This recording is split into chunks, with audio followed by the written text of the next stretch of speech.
Здравейте! Днес отиваме на Коледния базар в София. Започнахме с разходка около къщичките, които бяха адски много, мисля, че бяха към 50 къщички и ето ни нас обикаляйки.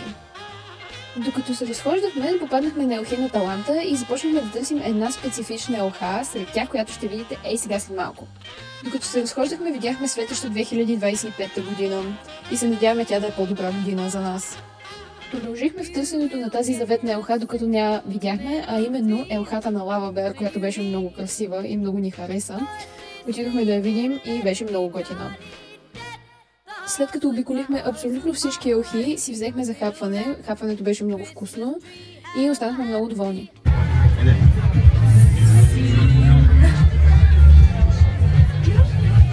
Къде е набил? 10 от 10. 10 от 10.